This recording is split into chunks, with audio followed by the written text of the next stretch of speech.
Well, it's great to be with you again. I want to continue this series on mercy. Today, I want to talk about forgiveness again, but not so much what forgiveness is, but what it's not. But I want to first emphasize the importance of forgiving, in case you've forgotten. Remember when Jesus was asked by Peter, Lord, how many times should I forgive my brother? 7 times? And Jesus said, no, not 7 times, but 70 times 7, which was a Semitic way of saying always. So that's a challenge, isn't it? And sometimes what hinders us from actually forgiving is a wrong concept of what forgiveness is. Remember, I was talking about how forgiveness is letting go and not condemning the other person, letting go to judgments, and choosing not to retaliate in any way. It's a choice, right, that's made rather than governed by feelings. But we need to say what forgiveness is not. You hear some people say, oh, well, forgiveness, you've just got to forgive and forget. Well, that doesn't make sense to me, because it's not actually healthy necessarily to forget. It's the way you remember that's important. So forgiveness does not mean that you forget the offense that's been made against you. You're not expected, nor can you really forget when you've been hurt deeply. If we try to forget and just push it down into the unconscious, then it sort of remains a force within us that's negative and tears us down. And we're never really free. So the issue is not trying to forget when it's impossible to forget, but rather forgiving in such a way that you remember the incident or the offense graciously now, whereas before it was an afflictive memory, that every time you remembered it or thought about it, it felt like you were being wounded again, and you were held in a slavery to that particular memory. But now the memory has the sting taken out of it when genuine forgiveness has taken place. So you can remember it sort of quite graciously, without resentment and anger, even though, you realize that it did affect you deeply. It was an injustice that was done against you. But now when you remember it, there's a freedom within you that God gives, so that you can even become grateful for the event after a while, mind you. You can even have gratitude in your heart for what happened back then, because of the graces that you've been able to draw from it yourself.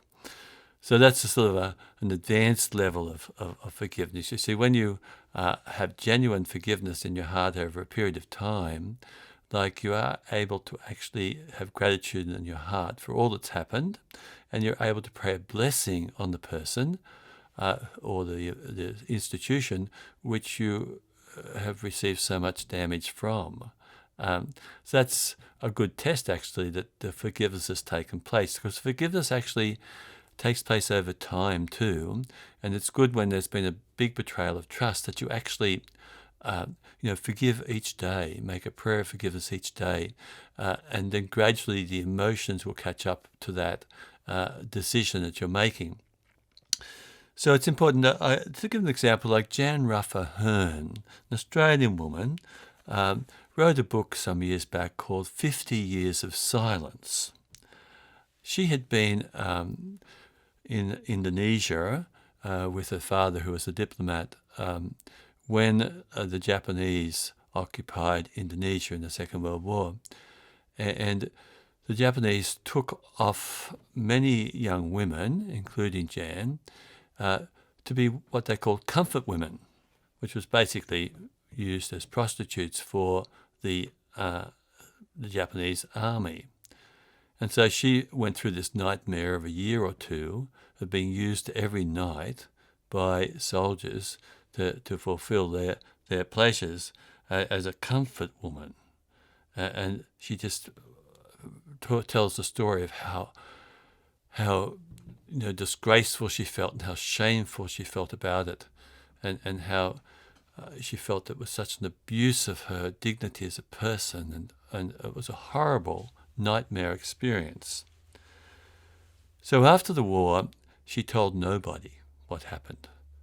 Her family didn't know, her husband didn't know, her children didn't know what that history she had. She'd kept it very secret. But then what happened is that in Korea, some of the women who were used that way by the Japanese began to sort of speak out in the 90s. And they began to sort of make noises about what had happened to them and were seeking some sort of recompense because of that. And she felt obliged to also speak out. So she told her family first, and they were just amazed and distraught by it all.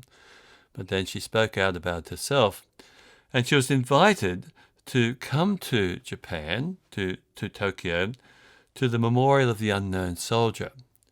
And they gathered there a number of ex-soldiers of the Japanese who'd actually fought during the war.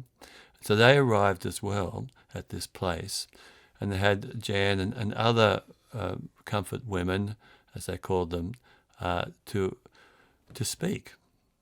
And so she had this opportunity to actually speak. She said she was quite deeply moved as she met with these Japanese soldiers, because she wanted to speak forgiveness, which she did.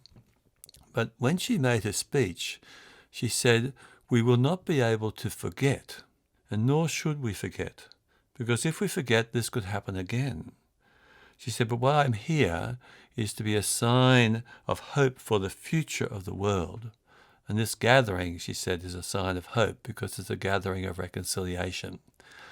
But she was very strong on that point that we need to remember.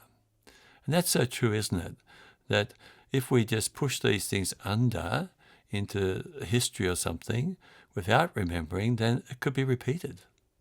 The more we can remember graciously, then the more likely we will be able not to repeat those things again, or not to have them repeated on other people. So forgiveness then is not forgetting, but rather remembering graciously because of the decision that you've made to let it go and give it all over to God. Now, the second thing that forgiveness is not, it's not excusing or condoning the offense. Sometimes people will say, "I will never forgive," and what they really mean is, "I'm not going to condone what's happened to me," because they feel if they forgive, then it means I'm not really acknowledging the injustice that's been done and the unacceptable behavior of the offender. No, forgiveness doesn't mean that. Forgiveness really will always include justice. And justice has to be done when someone has made an offence that's sort of really done damage to people in one way or another. That needs to be righted, that justice. But at the same time, we need to let it go. And so forgiveness is that letting go. It's that willingness no longer to have the anger and the resentment and the bitterness in my heart. I have a freedom from this person that's done the offence towards me. So we don't want to forgive because it seems that it's just writing off the offence as if it didn't matter, right? It does matter. And it's important that justice is done. Remember when John Paul II was shot by Muhammad Ali Agha in St. Peter's Square, and he recovered somewhat miraculously from this thing. And he, as soon as he recovered, the first thing he did, he went to the jail where his assailant was now in prison to forgive him. But when he was there, he didn't plead for him to come out of prison and be let go. No, he had to undergo the 15 or 16 years or whatever it was of a jail sentence for such a crime. So justice had to be done. But it was important for the Pope to image to all of us that we should forgive and not hold it against somebody in the wrong way, even though the person has to sort of live out the consequences of what they've done, right? Which in this case meant a jail sentence. So when we forgive them, we're not condoning the evil, not condoning the scandals or the injuries or the insults that have been made against us. A reparation has been made by justice, and compensation is necessary in some cases for offences that have been given. But if this focuses only on compensation, if the focus is only on rights and on a truce maybe to establish between people or something like that, we don't yet have love. We don't yet have mercy. And mercy is the higher thing in the heart of God, even higher than justice. It's the highest calling of us as human beings too, consequently, because it's the highest attribute in God.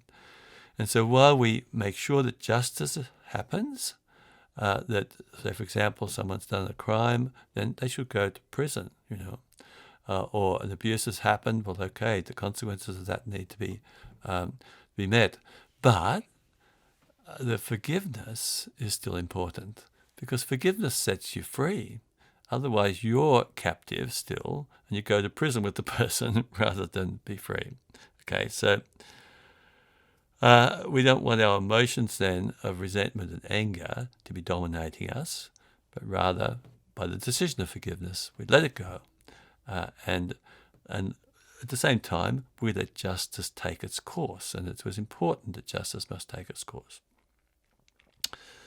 So forgiveness is not forgetting. Forgiveness is not condoning or excusing at all.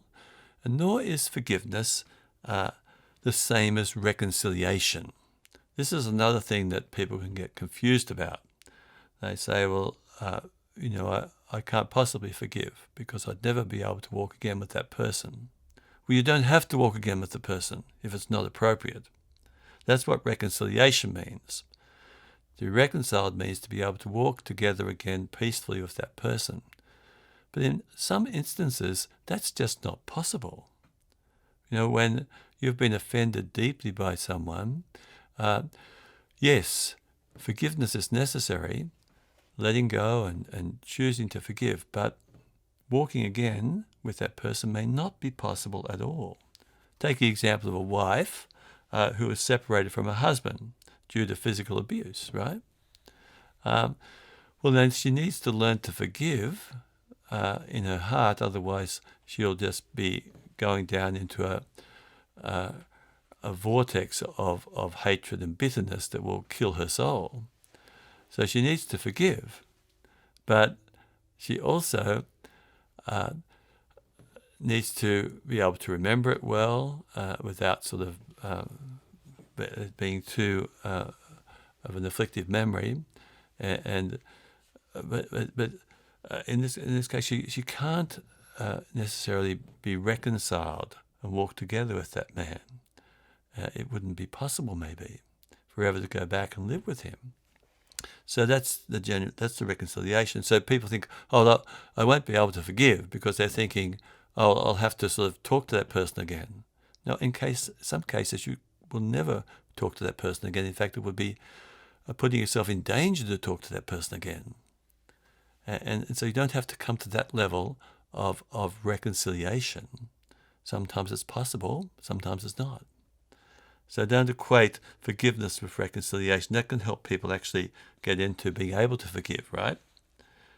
And remember that in many relationships where there's been a serious breach of trust, it takes a long time for forgiveness to even take root in the soul. And then for reconciliation to take place, it can sometimes be just impossible. It just cannot be achieved. Forgiveness, though, is always possible. That's what I'm trying to say here. It's always possible. That's why Jesus says, yes, forgive, not just 7 times, but 77 times. Forgive always, because you can always forgive. The grace is always there for that. But realistically speaking, because of the damage that's happened in the relationship, and because of maybe the danger that the other person is to me now, I can't necessarily have reconciliation. And maybe there are different degrees of reconciliation that can take place. On the other hand, of course, in a Christian community where we just sort of let one another down in faults and failings, etc., and hopefully like in a marriage relationship too, a normal marriage relationship where you let one another down, eventually there needs to be that reconciliation, that walking together again with that person, if at all possible. So we should aim for that if it's possible. Certainly that's why Jesus hung on the cross for us, so that we'd be able to be reconciled with one another. But as I say, realistically speaking, sometimes the circumstances are such so that cannot it cannot really happen, And so we need to sort of be realistic about that. Even when an offender is repentant, reconciliation sometimes can't take place, due to the instability of that offender or the type of offence that will sort of lead you into danger again if you sort of started to have a relationship again with them. So it's just important to understand that. For example, like a child who has been sexually abused by a parent, the betrayal of trust has been so great that forgiveness can happen, of course, and should happen, but oftentimes reconciliation cannot happen. When this all comes to light in later years, the person has been offended so deeply just can't possibly really come back into relationship with that parent that caused such damage to them in those early years. So having said all this, of course, in extreme cases, the gospel of Jesus calls us to be open to reconciliation if possible, right? But as I say, oftentimes it's not. So in the Christian community, we always try to come together, try to sort out conflicts and find some sort of resolution in the conflicts. And there's rules for that. Maybe in a later talk, I'll talk about that as to how to walk through resolving conflicts in a Christian community context. Like in our brotherhood and the missionaries of God's love, we always aim to be reconciled after conflict has occurred, That's really important. It's a big challenge to seek that reconciliation. But obviously in other relationships, especially relationships outside of the Christian context, it can be extremely difficult to actually effect that reconciliation. So that's my main point today then, just simply what forgiveness is not. It's not forgetting, but it's remembering graciously. It's not condoning or excusing or trivializing the offence that's been made against me, but at the same time it's letting it go and not allowing it to sort of impact me. And then also it's not equated to reconciliation. If it's possible, forgiveness should lead to reconciliation, but it's not always possible. And so let's trust all these situations to the Lord and just know that He's with us, that His grace is upon us, and to do what we can to allow Him to heal our hearts when we've been offended deeply and find the way through that is possible to us and not to expect the impossible. And bless His name.